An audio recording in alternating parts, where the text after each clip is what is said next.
2, and 1. Oh, wait, okay. Hi, I'm Imani Williams. I'm on the women's track and field team at CPP, and today I'm going to be talking a little bit about women's suffrage. So the women's suffrage movement was created to basically fight against the oppression that women were currently facing at the time. They're specifically fighting, to be equal to men, to be seen as equal to men, but also specifically for the right to vote.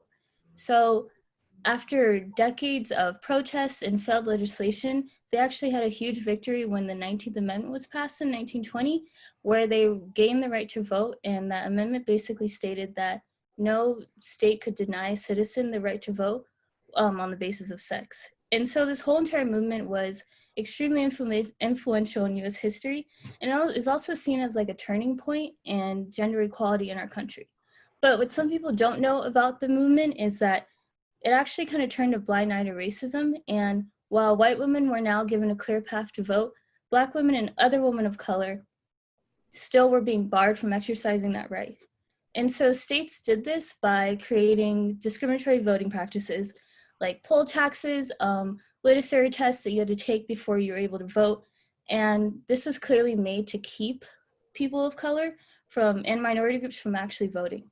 And so in response to this, Black women suffrage leaders like Mary Church Terrell, Nancy Burroughs, they led a new suffrage campaign where they wanted to show that they deserve the same exact rights that white women were just granted.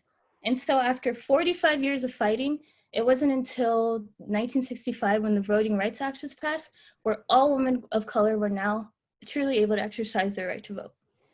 And so like I mentioned all of this to kind of just emphasize how important it is that we do vote and how powerful it can really be. Because a lot of opposing groups have and are still fighting against people to vote, whether it be because of their race, because of their gender, because they even have like opposing views. And so it just shows how they know how big of a difference that we can make. And so I know that a lot of us don't like have a huge platform to speak our opinions and voice everything that we're thinking, but the most proactive way that we can do that right now is by voting. So please use all the information you got today from the meeting and go register to vote.